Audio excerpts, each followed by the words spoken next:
All right, this is really an important question as we go into 2022. You're returning a lot of guys on the offensive line. The tight end room is sick.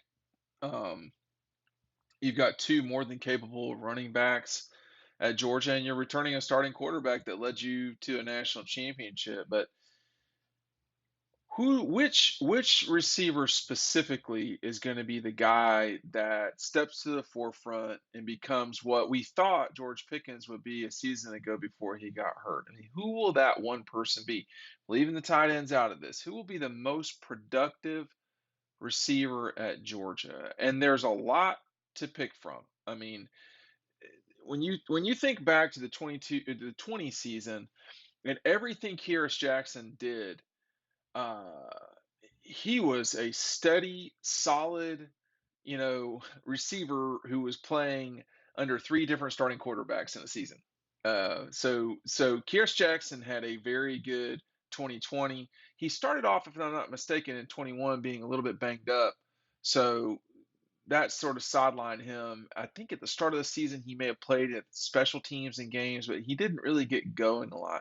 But Kyrus Jackson, if he's healthy, he's definitely trouble. I mean, the catch against Florida this past year was legit. And then you've got Dominic Blaylock, who definitely could be, Georgia's best all-around receiver. Just, but even saying that, we've not seen what Blaylock can do in a while. He was taken out in the 19 SEC championship game. He did not play in 20. He did not play much in 21.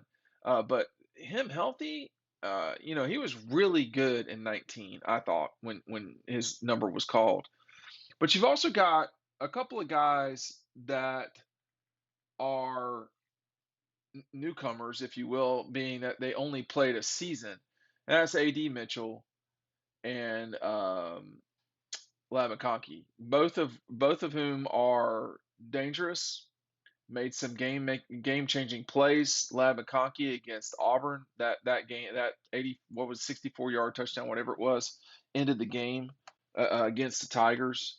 I was very fortunate to get that shot. I was on the opposite side of the field against Auburn, so I was over there. I was on the other side of the field, and I just didn't like shooting into the shadows. And all of a sudden, I think it was the very next play after a timeout. Here comes Ladd McConkey flying down the field for a touchdown and a ball that Stetson hit him with. Ladd McConkey is the real deal for sure. And Georgia had to really, yeah, it was a 60. Auburn had gone for it on fourth down. They were up. Georgia was up 17-3, and Auburn was trying to drive down the field to tie the game. And 71 yards into a 12 play drive, Brian Harsin decided to go for it on fourth and goal from Georgia's 3. They needed to score, but Bo Nix's pass intended for Xavier Capers fell harmless to the turf. The two teams headed for the locker room after Bennett connected. And after Bennett connected with Ladd McConkey in the 60-yard touchdown in the third quarter, Auburn's hopes ended. So it was coming out of a break, I feel like. I could be wrong about that. But Ladd McConkey, um, definitely, definitely could be the guy that people worry about the most, just because of all he can do. And then, if Arian Smith could stay healthy, okay, and this is the last play he made this past season because I believe he got hurt on this play. I'm not sure against Mizzou, but that was a beautiful catch, a beautiful photo. Whoever took that one, I don't know what his name is. Um, that was another guy that was just really problematic to deal with because of just his straight up speed. And you've got other guys too. I mean, Rosemary Jack Saint.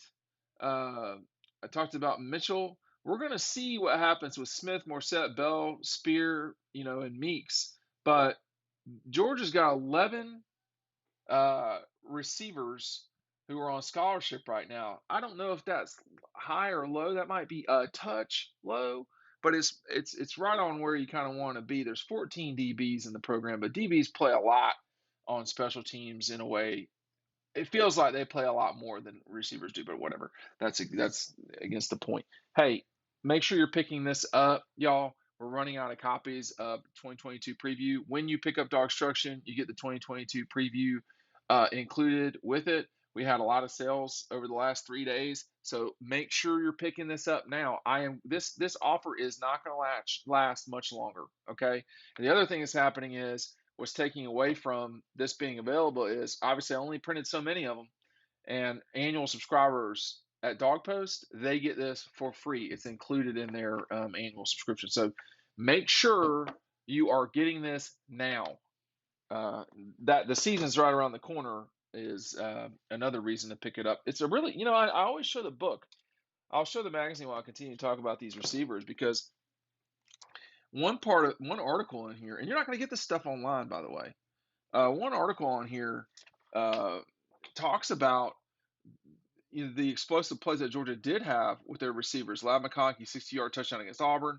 A.D. Mitchell, the 40-yard touchdown against the Tide that really cinched that game. That image there from Ryan Curley.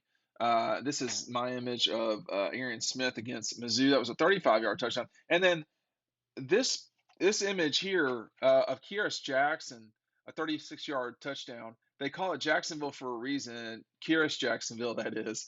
With time running out in the first half, the Dogs' offense struggling to score. Georgia's defense struck, forcing multiple Gator turnovers. Nolan Smith was ripping the Gators apart, and Jackson was ready to send them home. A play after Smith intercepted Anthony Richardson. Stetson Bennett reached back and fired a deep ball to Jackson near the end zone. The amazing catch over the shoulder caused Georgia sideline to jump up and down with delight. The Gators had gone from having a fighting chance to getting blown out in a matter of 2 minutes, in part because of Bennett and Jackson. So don't miss out on your opportunity to get this. These receivers are good. I think that there's no one guy. If I'm picking one guy, it's A.D. Mitchell, because uh, he did a good job staying healthy, if that's possible. Durability was a thing that we've not seen from some of the other players. So he's been healthy. And then also, too, he made a lot of plays. I mean, you think about the touchdown in the Orange Bowl that Kenny McIntosh threw. That was to A.D. Mitchell. And then a game later, making the game changing catch for sure. That catch to go up on top. That's another thing we talk about in DAWGSTRUCTION. Um, we diagram that play, talk about it.